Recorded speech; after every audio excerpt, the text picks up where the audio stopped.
Let us spend some time with our two readings from the first book of the Maccabees, chapter 1, around verses 54 to 74, and the Gospel from St. Luke, chapter 18, verses 35 to 43.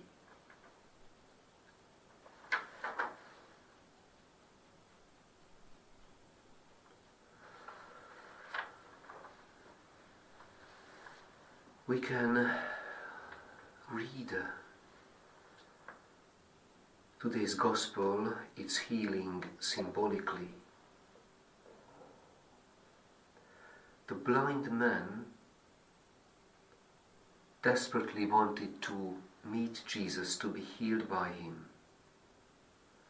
Jesus stopped and ordered them to bring the man to him, and when he came up, asked him, "What do you want me to do for you?"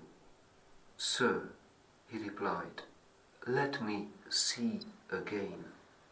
Let me see again." In the light of our first reading from the book of the Maccabees, we can apply it to the church as the church's deepest desire in this confusing world. Our prayer is, "Lord, let me see again. Let us see again." Our world is full of forces which try to remove our hearts and minds from the center, from the conviction that there are unchangeable truths and values. And the book of the Maccabees shows how the whole of Israel, almost the whole of Israel, was seduced by these strong but firm currents. Almost the whole of Israel gave up their practices.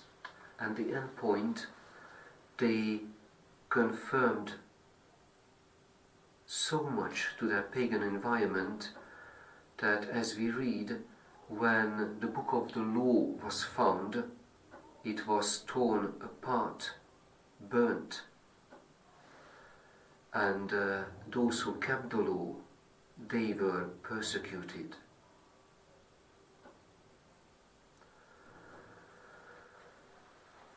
Lord, let me see again.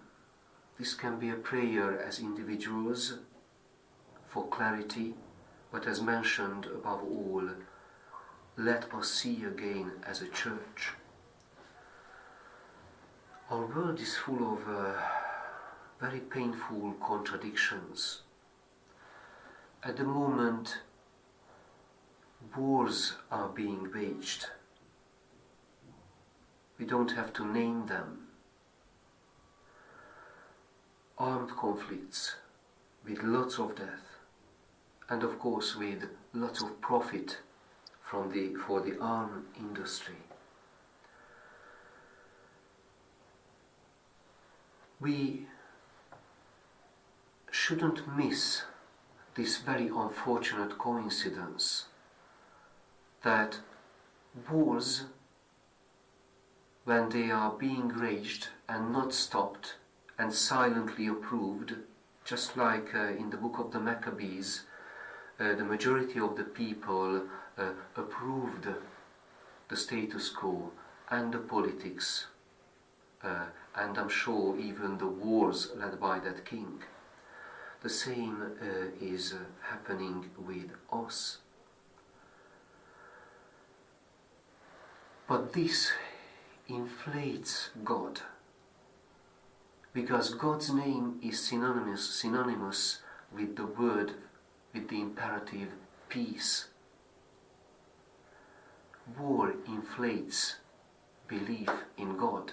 It weakens the sensitivity to believe in Him. And on the other hand, what we see in parallel with these unstopped wars is that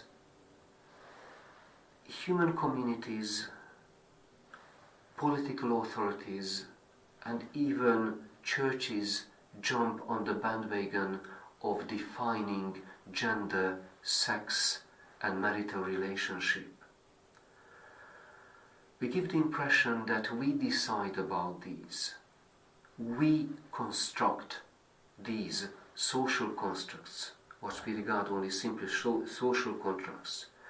We are the ones who are defining what is marriage, what is a lawful relationship to live together, what brings life, what is gender identity, how many genders and sexes are. But it says the implicit message. Actually, it sends one simple, single message, that if these basic tenets, if these basic constructs and units of society, they are only a human construct, then the message is God is only a construct. God is only our fiction. So we can see the dangerous path of which our first reading warns, and the profound desire of the blind man who wanted to see Jesus, whose only desire and prayer was, Lord, make me see again. So let us receive today's Holy Communion as a nourishment of our desire to remain in the center and accept God and His laws and as the only true God and as the only true way leading to life.